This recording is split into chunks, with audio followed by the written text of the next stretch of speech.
আজকে অনেক দিন পর ছাদে গিয়েছিলাম প্রকৃতির ডাকে সাড়া দিতে। একটু বৃষ্টি এসেছিল প্রচণ্ড গরমের পর।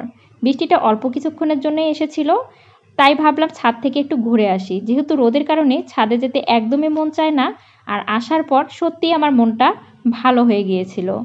এত সুন্দর প্রকৃতি, চারপাশে সবুজে সবুজ হয়ে গিয়েছে এই সামান্য একটু বৃষ্টিতেই। কত সুন্দর লাগছে দেখতে, আপনারাই দেখুন। বাসার উপর থেকে ছাদটাকে খুবই সুন্দর লাগে, আর দূরে ওই যে দেখা যাচ্ছে পাহাড়গুলো, দেখতেই পাচ্ছেন আপনারা। এখান থেকে কিন্তু সুন্দর পাহাড় দেখা যায়। জানি না আপনারা বুঝতে পাচ্ছেন কিনা, পাহাড়ের মাথাগুলো একটু একটু দেখা যাচ্ছিল। ছাদে আসার পর এই যে দুইটা কাককে দেখেছিলাম, কাক দুইটা সুন্দর করে এখানে বসেছিল, আমাকে দেখার পরেও তারা সরে যাচ্ছিল না। আর এই যে একটু দুপুরের আয়োজন করে নিয়েছিলাম, এদিকে আবার আমার আদা রসুন বাটা শেষ হয়ে গিয়েছিল, এগুলোকে ছিলে আগে ব্লেন্ডারে ব্লেন্ড করে নিচ্ছি, কারণ এগুলো ছাড়া তো আজকে রান্না করতে পারবো না। কারণ আজকে আমি মুরগির মাংস রান্না করব পটল দিয়ে। এগুলো ছাড়া তো আর মুরগির মাংস রান্না করা সম্ভব হয় না। এগুলো সুন্দর করে করে নিয়েছি। এটা আমার ৬-৭ দিন চলে যাবে, যেহেতু আমরা দুইজন মানুষের রান্না, বেশি লাগেও না। সব তরকারিতে তো আর আদা রসুনের প্রয়োজন হয় না। এখন হচ্ছে কড়াই তেল দিয়ে নিলাম, দেওয়ার পরে এখানে আমি প্রথমে দিয়ে নেব হলুদ। হলুদটা অনেকে প্রথমে দেয় না, কিন্তু আমি হলুদটা কেন প্রথমে দেই সেটাও আপনাদেরকে বলে দেই। হলুদটা যখন প্রথমে আপনি তেলে দিবেন, তখন কিন্তু আপনার তরকারির কালারটা সুন্দর হবে, আর পরে দিলে কিন্তু হলুদটা তেমন একটা লাগে না। আর এখন দেখুন পেঁয়াজটা কিন্তু সুন্দর হলুদটা লেগে গিয়েছে এবং দেখতেও ভালো লাগছে। এখন এখানে আদা রসুন বাটা আমি পর্যাপ্ত পরিমাণে দিয়ে নিচ্ছি, সেটা তরকারির পরিমাণ অনুযায়ী। আপনাদেরকে তো আর মাংস তরকারি রান্না করা হচ্ছে আমাকে বলার দরকার নেই, কারণ মাংসের তরকারি সবাই রান্না জানে। আর অনেকেই পটল দিয়ে নাকি মাংসের তরকারি খাওয়া জানে না, তাদের জন্য আজকে আমি বলে দিচ্ছি। এখানে দেখুন আমি জিরার গুঁড়া, ধনিয়ার গুঁড়ো, সব গুঁড়োই আমি ব্যবহার করছি, কারণ হচ্ছে এগুলো তো লাগবেই মাংসের তরকারিতে। আপনাদের দেখার সুবিধার্থে আস্তে আস্তে করে এগুলো দিয়ে আমি আপনাদেরকে দেখিয়ে নিলাম আর কি।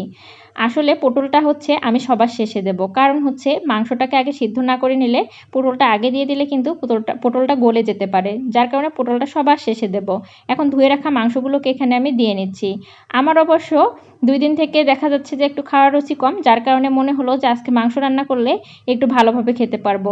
যে গরম পড়েছে, গরমে খাওয়ার রুচিটা কিভাবে থাকে বলুন তো? আর বারবার যে পরিমাণ লোডশেডিং হচ্ছে, এতে তো আরও মাথা নষ্ট হয়ে যাচ্ছে।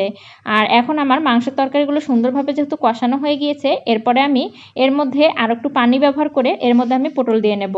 মাংসের তরকারিটা কিন্তু একটু ভালো করে কষিয়ে রান্না করতে হয়। তাড়াহুড়ো করে মাংসের তরকারি রান্না করলে কিন্তু টেস্ট হয় না এবং একটা গন্ধ লাগে মুরগির মাংসে। আপনারা সেটা ভালো করেই জানেন। অনেকেই বলেন যে মুরগির মাংস কেন গন্ধ লাগে? গন্ধ লাগার প্রশ্নই আসে না, কারণ মাংসটা যদি ভালো করে অল্প আঁচে কষিয়ে নেন বারবার, তাহলে মুরগির মাংস কখনোই আপনার মুখে গন্ধ লাগবে না।